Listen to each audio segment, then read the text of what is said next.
안녕하세요. 야박한의 두 사람입니다. 김보통 작가의 수필 중에 몽블랑이라는 글이 있어요. 그 글에 이런 구절이 나옵니다. 아무렴 어떠냐, 모래로 성을 쌓건, 셋이서 야구를 하건, 애써 몽블랑 같은 걸 만들건, 더 이상 무언가를 이루지 못하는 글을 쓰건.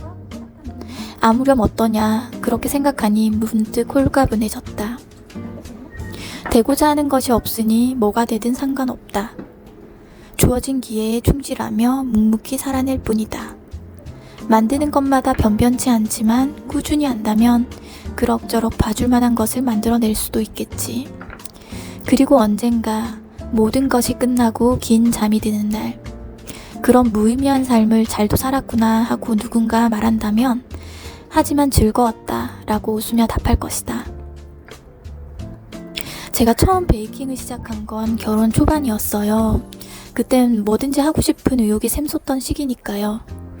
그런데 이상하게 빵이 잘 부풀지 않고 반죽하는 건 또 왜 그렇게 힘이 들던지. 난 역시 베이킹 같은 건 소질이 없는가 보다 싶었지만 무반죽으로 만들 수 있는 빵이 있더라고요. 치아바타 말이에요. 올리브 치아바타는 정말 수도 없이 만들어 먹었는데 사실 제 마음속엔 늘 식빵을 직접 만들어 먹고 싶다는 로망이 있었습니다. 하긴 그땐 압력밥솥 밥도 제대로 못해서 맨날 태워 먹기 일쑤였어요. 너무 맨날 밥이 타니까 하루는 참다 못해 풍년 압력밥솥 AS 센터에 솥을 들고 찾아갔어요. 남편이랑 다정히 손을 잡고요. 서비스 센터 직원분이 황당하다는 눈빛으로 쳐다보시더니 공패킹 문제일 수 있으니 공패킹을 정기적으로 바꿔보라고 권하시더라고요. 신혼살림으로 산지 며칠 안 된 밥솥이라 그게 문제일 리 만무했지만 너무 태워 먹어서 진짜 상했을지도 모른다는 생각에 냉큼 바꿨어요. 물론 그 후로도 태워 먹는 건 여전했습니다. 나중에 친정엄마한테 밥 해먹는 게 왜 이렇게 어렵냐고 투덜댔더니 결국 저희 집에 오셔서 압력밥솥으로 밥하는 걸 가르쳐 주셨어요. 돌이켜보면 긴 해외 생활을 마치고 서울에서 직장 생활을 할 때 하루가 멀다 하고 출장을 다녔어요. 결국 몸에 병을 얻어서 휴직하고 본가로 들어왔고 그 후로도 재택근무하면서 늘 출장이 잦았어요. 그런 딸이 안쓰러워 부모님은 집안일 한 번 안 시켰던 거예요. 그러니 밥도 못하고 국도 못 끓일 수밖에요. 그래도 나름 서양 요리는 꽤 잘합니다. 그런데 또 결혼하고 나니 밥맛은 알아서 전기밥솥 밥은 싫고 압력밥솥 밥을 하려니 그게 되나요? 매번 태워 먹었는데 괜한 압력밥솥 탓만 했죠.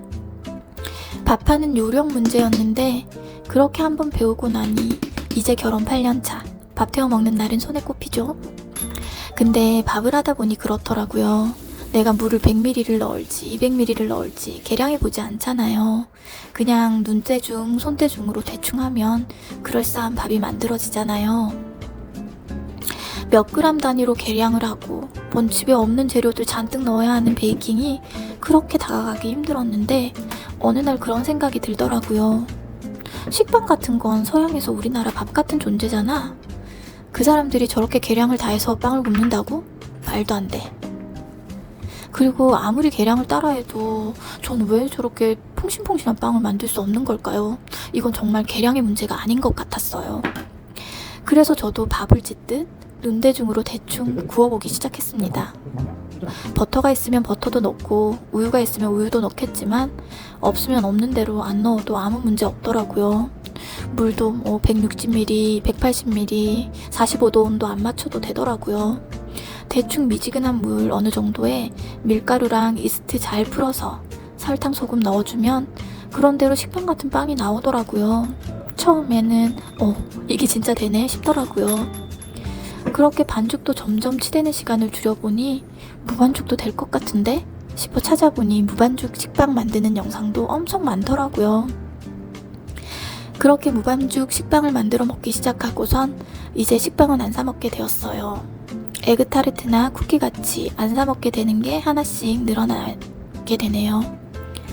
신기한 건 이건 아주 작은 일들이지만 너무 거창하게 생각하지 않고 기준을 좀 내려놓으면 그리고 그것이 내 온전한 일상이 되면 애쓰지 않아도 어느새 그럭저럭 봐줄 만한 멋진 무언가가 되어 있었어요.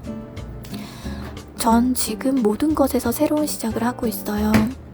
처음엔 이것저것 시행착오도 많고 서툴겠지만 식빵을 구울 때처럼 기준을 조금 내려놓고 나 자신을 조금 더 너그럽게 바라봐 주려고 해요.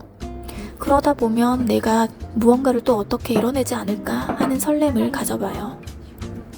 저도 나중에 모든 것을 끝내고 긴 잠이 드는 순간 누가 저에게 그런 무의미한 삶을 잘도 살았구나 라고 말한다면 난 정말 즐겁게 살아서 후회 없다 라고 당당하게 말하고 싶거든요.